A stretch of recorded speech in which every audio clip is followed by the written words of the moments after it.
Number 10, I have Austin Eckler. Now, Austin Eckler is not a big name running back. We know this. We also know, I kind of feel like when we look at the weapons that the Chargers have, Mike Williams, of course you have the quarterback in Justin Herbert. You have Keenan Allen. We have some big names now on the defensive side when you're Khalil Mack, Joey Bosa, Darwin James. It is a star-studded team at this point. And I think Austin Eckler's name gets forgotten a lot of times when we talk about some of the weapons that they have. I mean, Austin Eckler was so good. They allowed Melvin Gordon, who was a pretty good piece for this team, to walk.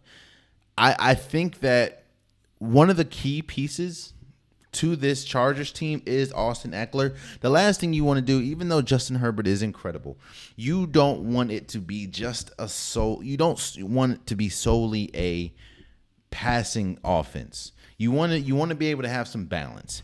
And I think because you have Austin Eckler, who is one of the best running backs in the league, in my opinion, one of the most underrated, I think that they can do that, especially with some of the improvements that they made to the offensive line. So at number 10, I have Austin Eckler. At number 9, I have Najee Harris. People forget. People look at the numbers and be like, well, of course Najee Harris is a top 10 running back in the league. People forget, last year, Najee Harris was running behind one of the worst, if not the worst, offensive line in the league. You couple that with a team that wanted to be a running team, but because it was Big Ben's last year, because the offensive line was so bad, they weren't able to really succeed in that. But with all that, Najee Harris still put up top 10 running back numbers. We knew Najee Harris was going to be good coming out of Alabama. I just didn't think he was going to be this good this fast. You never really know. Yes, you do. So here's the thing. Alabama is good at three things. Alabama is good as far as Alabama's not that good when it comes to quarterbacks. Now, I know you talk about Tua Tagovailoa, you talk about Jalen Hurts, you talk about Mac Jones. Outside of that, there hasn't been too many successful Alabama quarterbacks. The three positions that has been an abundance of success in the league is running back, wide receiver, and defense. And Najee Harris fits that. Najee Harris, in my opinion, it's scary to see and to think what he will be once the Pittsburgh Steelers gets their offensive line right, which it looks like they're trying to do, and it looks like they did this offseason. Now, of course, we have to wait to see, but I'm excited to see what he looks like with a more competent offensive line. But Najee Harris, even with a bad O-line, put up some incredible numbers last year. So I have him at number 9.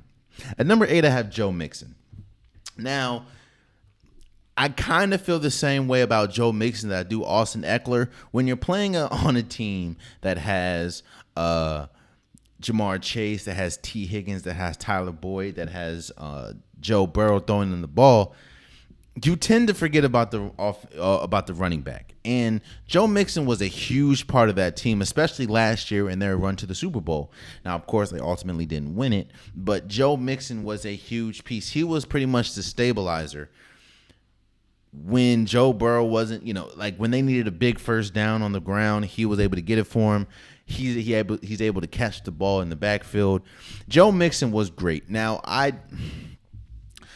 the only question that I have with Joe Mixon is, of course, durability. He's still a smaller back. And when I look at my list, do I put him over? The reason why I put him over Najee Harris is because, of course, Najee Harris was a rookie last year. I do want to see what happens year 2.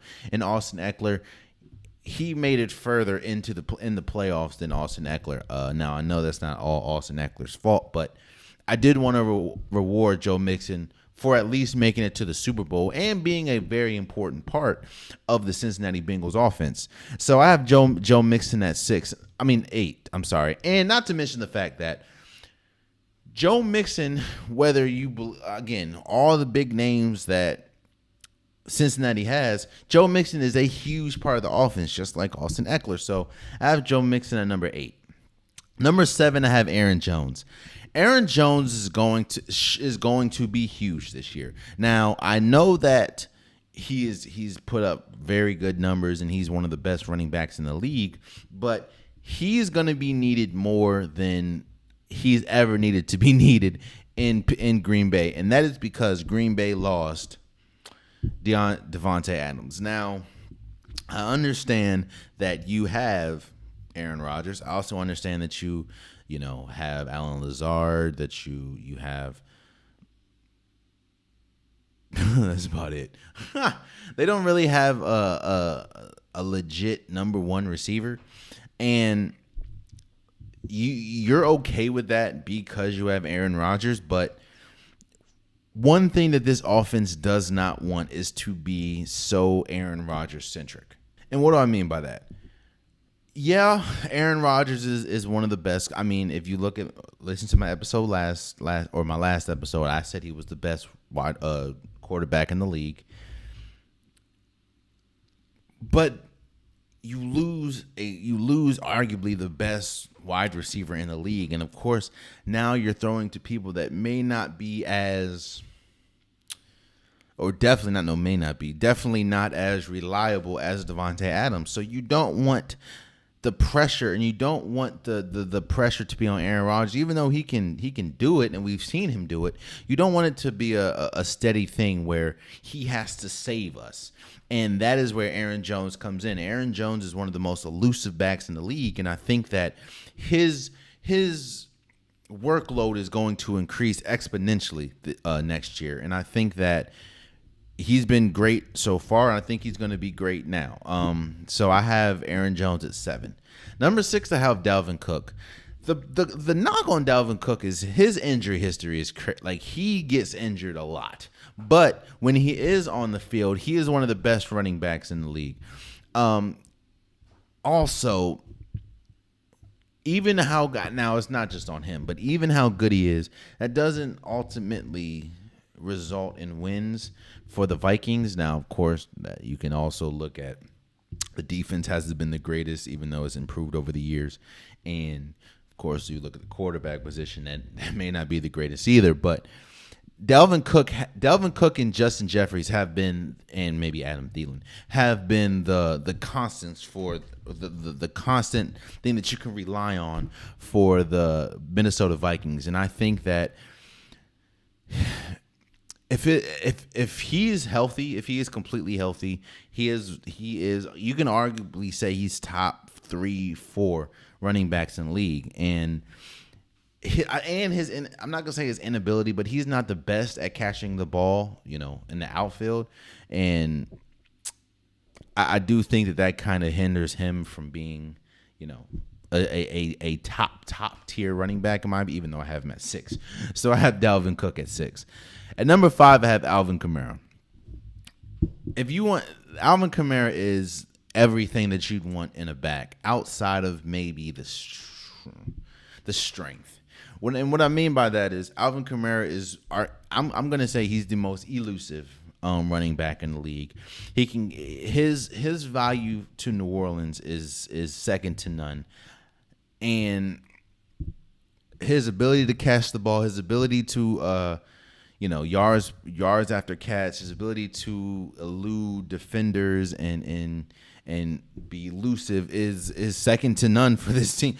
Alvin Kamara, the reason why I have him 5th is because I just think that when healthy, there's 4 players better than him. But Alvin Kamara has been great, and I think that one of the biggest reasons why the Saints feel good about going into this year with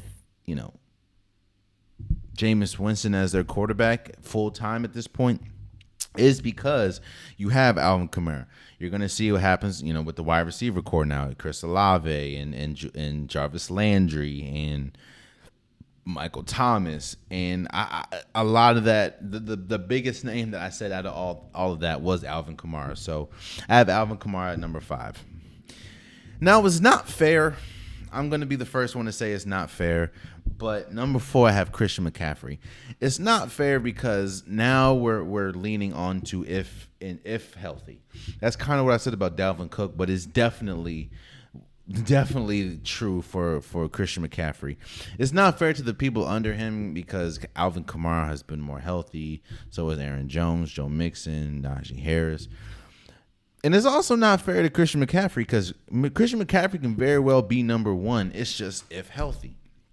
Christian McCaffrey has struggled mightily with staying on the field these last few years. But when he is on the field, I mean, he's a 2,000-yard rusher. It's Christian McCaffrey. He was, when healthy, I believe he was a MVP finalist. That's just how, that's how good he is. Now, again, he needs to stay on the field. If he's able to stay on the field, that would increase his chances of being number 1 exponentially. But he has not been able to stay on the field like that, and that's really why he's number 4 and could drop. And again, it's disrespectful to Alvin Kamara and players that are now. Yes, Alvin Kamara did suffer injury last year, but Christian McCaffrey has had a history of injury at this point. So, but yeah, when healthy, man. Christian McCaffrey is one of the best running. He's arguably the best running back, and what Alvin Kamara does, outside of maybe the elusiveness, Christian McCaffrey does times 2. His ability to catch the ball, runs after catch. He's stronger, in my opinion, than Alvin Kamara. It's just he needs to stay on the field. So I have Christian McCaffrey at number 4 solely because, well, not solely, but 1, because of what he does when he's on the field, and because he struggles to stay on the field. Number 3, I have Nick Chubb. You see, the thing about Nick Chubb is he is the definition of a low maintenance star. There is an argument to say that Nick Chubb can be the best, or there's an argument that you can have to say that Nick Chubb is the best wide or running back in the league. But he doesn't get, he's not flashy. He doesn't have, he's not the most interviewed star. He's not the most talked about star because he's just, put my hard hat on, go to work, go home. But Nick Chubb is probably one of the strongest running backs in the league, probably one of the fastest, probably one of the most elusive. Probably his ability to break tackles is almost second to none in the league. Almost second to none. Nick Chubb, bro. If Nick Chubb is your starting running back, you are in good hands. That's how good Nick Chubb is, man. And one of the biggest reasons why the Browns was able to get off, or was okay with getting off of Baker Mayfield, especially when they knew that their new quarterback, Deshaun Watson, is going to miss time, just don't know how much, is because you have arguably the best running back in the league in Nick Chubb. And again, I just feel if he was more outward, if he was more, I don't know, if he talked more, if he did more stuff, or if he was more outwardly with it, then I think that he would be more revered as one of the best, even though he gets the respect that he deserves. So I have Nick Chubb at number 3. Number 2, I have Jonathan Taylor. I'm not going to disrespect what I saw last year. Last year, there was a good period of time when people thought Jonathan Taylor could win the MVP. That he was so important for the Colts, especially with their quarterback and the inconsistency that he had. Jonathan Taylor, there was nothing that Jonathan Taylor couldn't do last year, and he was, again, I'm not gonna disrespect what Jonathan Taylor did last year. Jonathan Taylor is great, and I don't. Yes, he does play behind a good offensive line, but it's still like he does everything, and I think there's not much bad I can say about Jonathan Taylor. The only thing is there are games where he kind of disappears, But that's very far and few between. Like, he doesn't do that a lot. But when he is on, and he's one of the best running backs in the league. I have him at number 2. And number 1, I have Derrick Henry. Now, I know that you can say, well, Jalen, he missed most of the year last year with like a broken toe. And that's very true. But even with him missing majority of the year, he finished top 5. Top 5 in... No, I think he finished top 10 in rushing with missing majority of the year. He was on pace, I believe. He was on pace to be a 3,000-yard rusher. Derrick Henry, when you go to Madden, when you go to any football game and create a player, running back that is huge, running back that is fast, running back that is elusive, running back that can break tackles easily, you build Derrick Henry. Derrick Henry, he's one of those players where he doesn't look that fast. I've seen Derrick Henry play once. I've seen Derrick Henry play once. He doesn't seem like he's that fast until you see him live. Like, Jesus, he is quick. Like, he is Derrick Henry, bro. If it wasn't for his injury last year, I believe it was 3,000 yards. I think he would have made it to that 3,000-yard mark. That's just how good Derrick Henry is, and I have him at number 1. So, number 10, Austin Eckler. Number 9, Najee Harris. Number 8, Joe Mixon. Number 7, Aaron Jones. Number 6, Dalvin Cook. Number 5, Alvin Kamara. Number 4, Christian McCaffrey. Number 3, Nick Chubb. Number 2, Jonathan Taylor. And number 1, Derrick Henry.